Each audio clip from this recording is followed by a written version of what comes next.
what a lot of people don't tell you is just how important failure is to get to success. 99% of the time you are technically failing. I mean, if you look at how many small businesses fail on a regular basis or go out of business, it's astounding. You need to kind of accept that failure as a lesson and just keep moving on. Welcome to API Futures, a podcast by Ascend where we empower global leaders of tomorrow. Here's our guest host for this episode. Welcome to API Futures. I'm your guest host, Vanessa Dew, co-founder of Health-Ade Kombucha, and I'm so excited to be in conversation with my friend Misa Chien, founder of The Authentic Asian. Hi, Misa. Hey, so awesome to be here. I know, this is going to be a fun convo. Before we get into some of the businessy questions, I wanted to start with our meet cute. So why don't we start by sharing how we met? Because I know we were set to record this API Futures episode together, but even before that, I remember so many of our network of Asian American entrepreneurs said that we should meet. And we also happen to live like 5 minutes away from each other and kids who are the same age. So I just love how we met through the network, but also we're mom friends going to the farmer's market with our kids together. Yeah, I feel so lucky to have met you because it's not only difficult to find another person, called like a unicorn mom, right? Your kids are the same age. They get along, you have fun, you have so much in common, both as a person, but also in work too. I mean, it's kind of like this perfect trifecta. And I feel so lucky to have met you at this time in our lives when it can be so lonely being a mom, especially of two, and being so busy and difficult to balance finding that connection with someone when you're so busy and deep in the weeds of being a working mom. Same, totally. I feel so lucky as well. Before the working mom stuff, before the Authentic Asian, what was your first job? Oh gosh. There's two that come to mind. It was kind of around the same time. So one of them was organizing Beanie Babies at this toy store. Me and my sister, for some reason, at 11 years old, were obsessed with Beanie Babies. Like, we just really needed them. So I think it was almost like child labor. This woman in this small shop in San Diego was like, hey, organize my shop for me and you'll get a free Beanie Baby for it. Well, we worked for 3 hours for one Beanie Baby. Illegal. So that was one of our first jobs. I don't know why my mom let me do that. But then the more official job was later on, I think a year later. I worked for the craft store Michael's. And I loved that craft store. But then I didn't realize it's very different having a boss. And my boss was so angry with me all the time. I wasn't doing good enough. It was the first time when I really had this boss that I realized, wow, he's really not the best leader. And my job was to sell craft classes at the front of the store. And I was just getting rejected nonstop. I mean, that was kind of my first sales job at 14 years old. And just getting that rejection nonstop and having to try to sell and hustle it. It was kind of almost like an entrepreneurship position in some ways. And so, yeah, it was brutal, but it also taught me some great lessons. That's so fun. And so I'm curious, what was yours? So I guess my first official venture was when I was 6, and I don't think I actually ever got paid hard dollars for it, but we lived up in this hill and we had tons of squirrels, so I thought the squirrels needed food. So I would like collect the acorns and I would from our neighbor's yard and my yard and then sell it back to our neighbors for like a hair clip or like it would be bartering. It was never like a hard let me get some dollars here, but that was my first like real thing that I remember asking someone for something. But later on, my first like transactional I got a paycheck was California Pizza Kitchen in Tarzana, and I was a host, and it was the coolest high school job to me because I worked with all these college kids who were the waiters and waitresses, and all my friends were hosts as well. And so I just felt so cool, even though I don't think it was a cool job. So I felt like very cool, but I know the CBK menu very well. Wow, that's awesome. Yeah. Yeah. Oh my gosh. Did you ever work in corporate America though? And why or why not? I did. I have to say it was way back when I had an internship in college. I had several corporate America internships. And it really gave me a good taste into what it entailed, kind of how the structure was. And at the same time, though, I did have some of my own businesses that I was building on my dorm room. I was always hustling on the side. And so I kind of had to choose in college, okay, do I want to take this big risk after college and start and go the entrepreneurial path? Or do I want to go to corporate? And the entrepreneurship path just kept attracting me. It's almost like this path I couldn't stray away from. So it was great that I got that taste into corporate America, and I understand why a lot of people go there. It's kind of, in some ways, the safer option. It has more structure, but this wild side of me just really felt this need that I had to go on that entrepreneurship path and give it a shot because when you're young, you can take a lot more risk. Yeah. Yeah, totally. I definitely understand And that. and what about you? Yeah, so I did work in corporate America at like a pharmaceutical company, so like a top Fortune 50 company, but it was after I decided that I was not going to be the traditional doctor that every Asian family Mm. wants from their progeny. And so Then I was it expectation for you? it wasn't so much the expectation of just a doctor, but it was something that was going to be reputable, and the only thing that's reputable is like doctor, lawyer, Mm. and that's really it, a doctor or lawyer, so one of those, and I chose not to be a doctor, and because of that, I was like, "Well, I know science, so let me go into pharmaceuticals," so I went in on the, actually political action side and education side, and then the sales and marketing is where I really took the corporate ladder, if you will.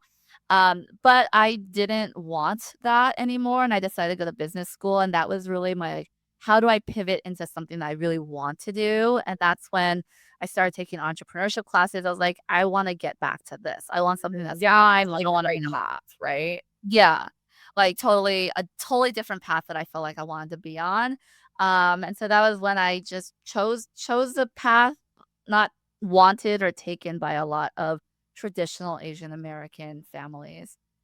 So that was my new vision of where my life was going to take Mhm. me. But I know it took a lot of soul searching for me to really understand who I was and what I wanted. Did you ever have the aha moment for yourself around who were you and like what you wanted from life? I think that when you're in your early 20s and just kind of figuring it out, especially right out of college, you don't really know your path. And there's that term, 20s is for yearning, 30s is for learning, 40s is for earning. And it's Oh, definitely, I mean, in my 20s, I knew I wanted to go on the entrepreneurship path, but I feel like I kind of just went with the first opportunity that came my way, which was Nom Nom Truck. I had two friends outside of college, out of college, just starting it. I wouldn't have started on my own, but it just felt right to go on to that adventure. And I had modeling to fall back on. I was making good money with modeling on the side. So I just funneled the money into that business. And it just felt right, even though it was such a big risk. But in your 20s, you can just, before kids in your 20s, you can just take so much more risk. And I feel lucky that I had the opportunity to do that because I had that side hustle of modeling. And um, I still remember in college, there's this thing called Entrepreneur Mentor Society, and it was run by someone in EO and he was an EO and YPO both. And he was a mentor, and you'd come at 8 a.m. in Loyola Marymount University, and it was other entrepreneurs, and, like, it's some of the top entrepreneurs now that went to that, and I remember going to that 8 a.m. on a Sunday morning while in college when everyone else is probably sleeping in, and just going there and saying, "Wow, this is why I've been brought on this earth to do entrepreneurship." And it was this aha moment, like, this is it. Because up until junior year, I didn't really know my path, and I didn't know, like, what to do, and being around those other entrepreneurs and getting energy from them and no longer feeling alone in my journey. Because most of my friends didn't wanna be entrepreneurs, and UCLA doesn't have a great support system for that. So just having that as an outlet was huge, and that's what made me make that final aha moment of like, okay, this is who I am. But I think that like each milestone in your life is like that, right? Like that was just for entrepreneurship. But then now that I became a new mom, it's like that's a totally different transformation. You're like, okay, this is a different aha moment. I'm not who I was before I was a mom. I'm a working mom now. This is really shocking. And this shock to the system after one and then two kids, because we both have two kids. So I think like you kind of need to accept that there's not like a limited number of aha moments as we transform. It's like with each milestone, it's kind of a shock to the system. Yeah. 100% agree with that because I think everyone thinks there's an aha of like what it is in life, but you're right. It is such a season of Mhm. your like a chapter of life where there's an aha for the new novel, if you will. I totally feel the same way. Yeah, And would love to hear your aha moment. yeah, I mean, it was in business school where I started meeting a lot of entrepreneurs through case studies that were coming to class and talking about their businesses. I'm like, this is it. This is the thrill that I've been wanting to like get into, make mine. And really, it was like a specific class. It was social entrepreneurship, and it's Mm. basically not. It wasn't for profit. It wasn't nonprofit. It was for profit impact businesses that were started by entrepreneurs, and I was so inspired about being able to make money while doing good. And so to me, being able to do that and live that out as a dream is like the end all and be all. So that's when Mm. I really wanted to pivot into entrepreneurship specifically. But I think I had a poor model of what I thought being an entrepreneur was, which was like grinding it out till the end of yourself, like till Well, your wit's end. And like you just need to maybe to like get it off the ground. And that's what we did with Health-Ade. But my aha moment now, especially after exiting my company and having kids, like you said, it's like a whole different aha and like metric of success that I have. It's more about freedom of time, the agency and choices I make to devote my energy to people and who I want to. And to me, that's so much more fruitful and productive than grinding it out and the hustle mm. culture that I once craved. Like 10 years ago, when I was starting Health-Ade. So, for me, my aha is so different now because I did have kids and there are different priorities to trade off with. So, I totally agree that there's different seasons for an aha or different ones. But it sounds like you've done a lot of different projects and you started and accomplished a lot of different things. I know people have tons of ideas, and the hardest thing is actually going forward and doing them. So, how did you go about taking that next step when you wanted to really like, achieve a goal in any of your ventures? Yeah, I mean, I think that, what a lot of people don't tell you is just how important failure is to get to success. I've started maybe a dozen small businesses total. Out of all those, even though some of them were successful, I built them to 6 figures, only around 3 of the dozen were really successful and, really got off the ground, I would say. But with each business, with each smaller failure, I learned more that I could use towards the other business, whether it's how to build a marketing funnel, how to lead a team, how to source suppliers, whatever it may be. And so it's important to really, if you know, 99% of the time you are technically failing. I mean, if you look at how many small businesses fail on a regular basis or go out of business, it's astounding. And so you need to kind of accept that failure as a lesson and just keep moving on. So, you know, I during COVID, I was really bored and I started a victory seed business because I just had no friends at that point. You know, we were isolated and I loved doing it. It kept me busy. It turned into a decent amount of revenue that I could then use to build my own garden. And I ended up closing at the end of COVID because there wasn't as much demand anymore and it didn't make sense to scale it up. And so sometimes, like, I don't know, I would know after because Nom Nom Truck was such a hit out of the ballpark. Like within the first year, we got our own reality TV show. We built it to a 7-figure business. We were getting lines out the door. So I didn't realize that out of college, like you can't hit gold every time. And I just happened to hit gold then. And so after having that, I kept looking for that again, and it was really hard to find a business like that that really hit the ball out of the park. And even the software company, man, I had to hustle it so hard to get B2B sales when I started a software company after that. But just recently I started the Authentic Asian, and just within a month of launching, I was like, "Oh man, I struck gold again. This is a great business. There's demand.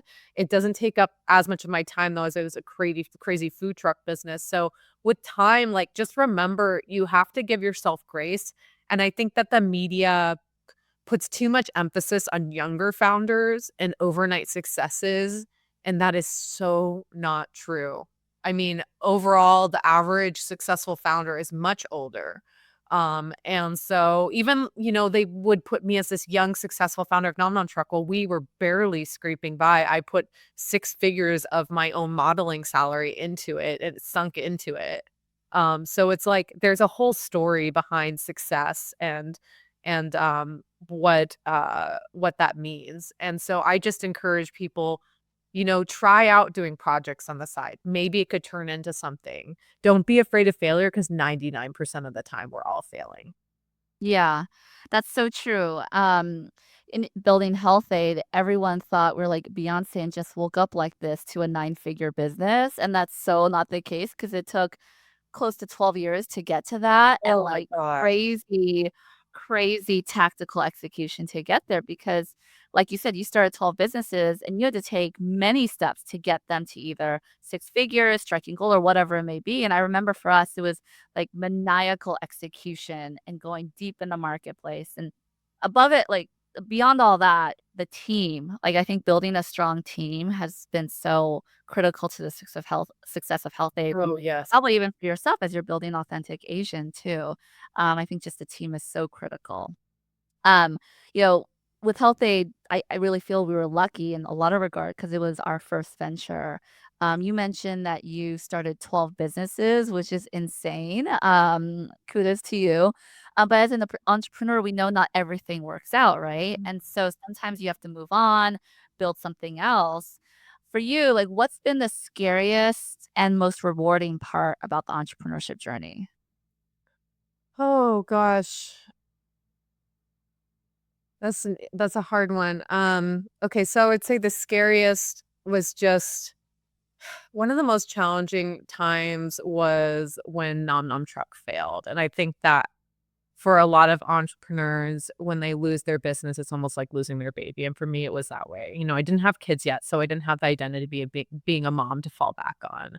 So Nom Nom Truck was really like my baby. But not only that, I was best friends with my business partner at the time, and she was like a sister to me. And our relationship just completely disintegrated with the fall of the business. We had a lot of stress in our relationship, and it just really destroyed me when the business failed, when our relationship failed.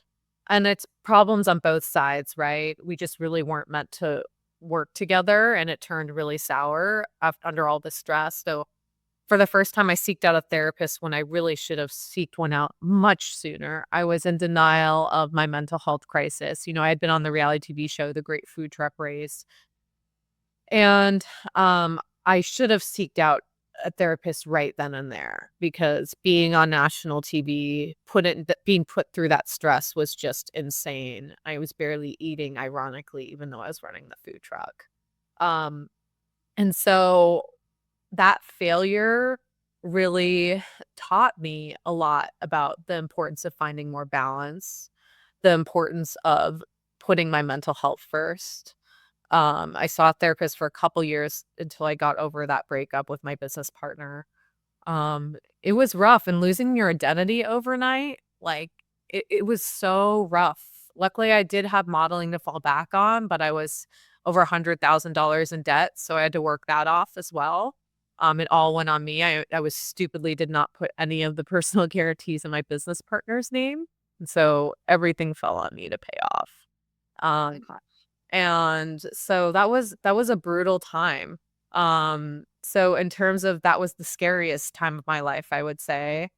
Also with my software company, we did have some very stressful lawsuits with that. So that taught me a lot about the lawsuit system.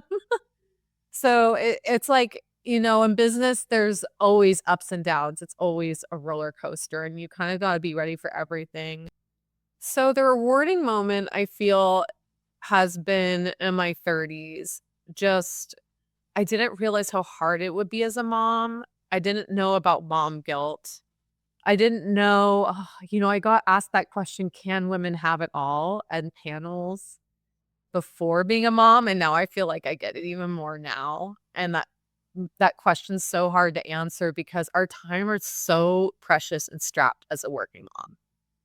And I feel like I'm finally reaping the rewards of having so much experience as an entrepreneur now and knowing how to balance my schedule. And, I've taken my daughter now on business trips, and we have so many great memories together of that. Um, you know, she helps me pick out my business outfits now for speaking engagements and galas, the gala we have coming up. Um, it's it's so rewarding to have that flexibility. And so I feel like all that turmoil I went through in my 20s, I didn't realize working from home, being my own boss, finding that flexibility has been so rewarding as a mom. And it's not always perfectly balanced, but I can take off a day to go to Disneyland with my son for a half day, and I feel so lucky I get to do that and have that flexibility. So I'm very blessed for that, and after going through so much pain in the past, I feel like I'm finally getting these bits of joy in terms of flexibility. And I don't know if I mentioned this, but our whole team is working moms, and so we all understand each other. If our kid's sick, if there's something with school, if you drop your kid off on the first day of school and want to take that half day off, like, I love giving that flexibility to my team and us all having that mutual understanding. Uh, Yeah, I mean, that is such a cool place to be, to have that mutual understanding and sharing in that, connection as a working mom that you have with your team. And I think that sharing that type of, like, place in life is also, like, very Asian, like, you find comfort in, like, where you are. You also like to give, and that's a very Asian custom, is, like, giving yourself, giving fruit, giving knowledge, connections, and it's naturally programmed in us and, like, how we were brought up. How is sharing and kind of building this entire network of powerful, strong women, Asian American women in business, been for you? And, what's that sharing process like for the Authentic Asian community? Yeah, so just to give some background on what the Authentic Asian is, I started it out of being so lonely, being the one and the only in the room. I still remember winning an entrepreneur pitch competition for my six-figure jewelry business I built on my dorm room and arriving, and it's just all white male students and me, and so few of them took me seriously. And so it's been lonely like that. You know, I- I'm sure it's been like that for you a lot of the time, Vanessa, as well. Like, it's a very white male dominated space. That's just how it is as you go further to the top. And a lot of the time, so much of my life, I just kept my head down and worked, and just worked through it, carried that baggage. But, once I became a working mom, it got even more lonely. And I was so tired of not having mentors, not having support.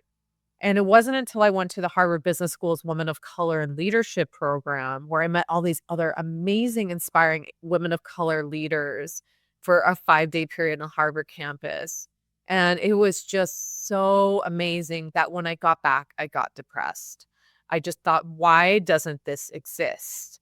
And, I kept thinking about it and I thought, well, why don't I just build my own house? Why don't we build our own house?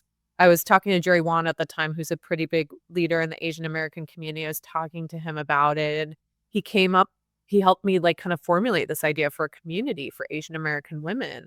And that was a game changer because I already had kind of the personal brand set up, the funnel set up, and it's such a strong thing that has to exist for us, this safe space, because there's so many organizations for Asian Americans in general or women in general, but what about us and our specific support that we need? And it's so hard to find those mentors. And so now it's turned into this great community of over 250 women, both executives and entrepreneurs who are uplifting each other, supporting each other, both with virtual and in-person events. And it's been amazing what it's what it's turned into. We vet not based on title, but based on culture and based on uplifting each other instead of scarcity mindset, abundance mindset. And, it's been so inspiring to see what it's turned into. It's really much also about branding too, right? Like it's branding yourself and who you are, like knowing your story. And the topic scares a lot of people, right? Like it's how do you brand yourself knowing and putting yourself out there, knowing all the things, right? Like being in those moments. But especially on the internet, like there's a lots of people that can come out of the woodwork. Um, but as you think about doing this as an entrepreneur, like you're so great from the branding side of things. Like talk about why that's so important for entrepreneurs. Yeah, I think that you, especially as an Asian American woman, I do a whole branding course on this, had how to brand ourselves and understand the biases that we're navigating. I just did a workshop on that. You can actually subscribe to my newsletter if you want to get access to it for free. I want to help as many women understand that as possible so that we can be in the spotlight more and get noticed more. And so branding is so important, whether you're in corporate or an entrepreneur. And you need to figure out, what's your niche, how you can tell your story. And there's a very specific way to tell your story. And so that's how we can break stereotypes. That's how we can break biases is to tell our story. Um, and so, yeah, that's really in a nutshell how you do it. Speaking of brands, are there any awesome Asian American brands that you really want to support? I know a couple, but I would love to hear Yeah. as an era. Oh, so many. Well, there's two based in New York. One is a member. It's one of the top athleisure brands. I'm kind of obsessed with this called Alala. So she was one of our founding members of the Authentic Asian. And then it's a go to what's it called? Direct to consumer athleisure brands. Such cute stuff. And then also we brought in Melissa Mash of Dagne Dover. We're actually throwing a huge shopping event at her flagship store in New York this month. I'm flying out for that. 60 Asian American women coming to shop till you drop there to support her. So I do want to put a request out. Anyone who knows an Asian American female owned brick and mortar store who wants to get 50 Asian American women to support them for the holidays, please let me know because that's what we're trying to do right now. We're trying to find all these Asian American female-owned stores, which is like finding a needle in the haystack to figure out who the owners are. And then we're trying to bring, I have a big following of Asian American women, so we're hosting happy hours there, sponsored by the Authentic Asian, and we're bringing like 50 or 60 women who want to support their shop for the holidays. So that's kind of the what we're looking for right now. That's amazing. I was gonna say one of my favorite brands is this local like grab and go cafe owned by two of my favorite Asian women. One is Jing of Fly by Jing, Oh and my the other is God. Stephanie, and they own Swa on Larchmont. It was about this after. Or even not to break the cliff on our coffee date earlier, like, oh, I knew you would know someone. Yeah, totally. Anyway, so that's one of my favorite brands, like Fly by Jing, but also Swab. It's local to us in LA. And I love going there for their matcha. Um, so as we've gone through 2024 or almost gotten there, what are the things that you're looking for in the new year in 2025? Okay, so work-wise, there's a couple things I'm really looking forward to. Starting a couple podcast episodes. You'll see that coming out soon if you follow us on social media, whether the Authentic Asian or me. There's also I'm building the first Asian American female job board. It's gonna have over 10,000 jobs of companies that are specifically looking for diversity hires.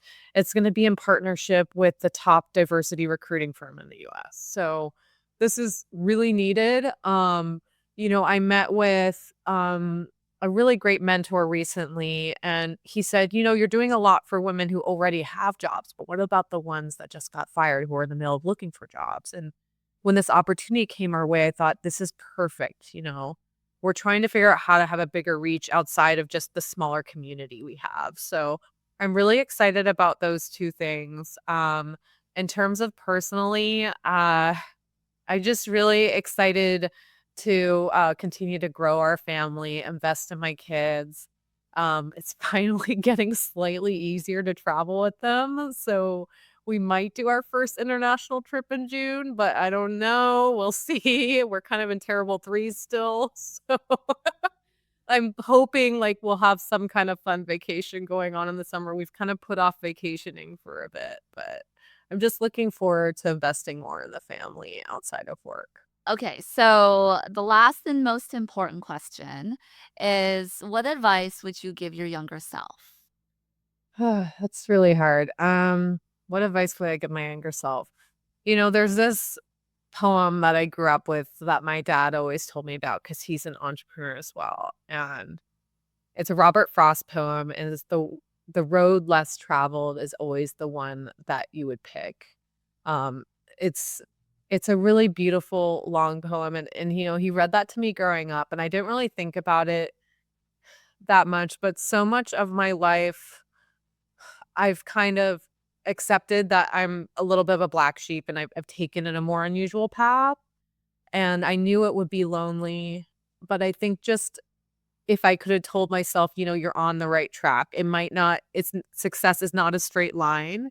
It's gonna be chaotic, but it will all make sense in hindsight, and I'm so happy that I took that road less traveled, because I feel like just now, just the last year or 2, especially with having 2 kids and getting to see them so much more, while still enjoying my work, it's been so precious, and to have that time with them. So I think that my 20s, a lot of the time I was really exhausted and miserable, and it was a very hard process, even some of my early 30s, but now it all makes sense in hindsight. And then to believe in yourself through that. I love that. Robert Frost for the win. Well, thanks, Misa. Thank you for having us. Well, it was so lovely to connect with you even more outside of our usual hangout. So it's an honor to be here. And Vanessa, thanks so much for doing this with me. Yeah, thank you for asking to be on it with you. It was really fun. Thanks for listening to API Futures, presented by Ascend, where we empower global leaders of tomorrow. Subscribe to API Futures on Spotify, Amazon Music, and Apple.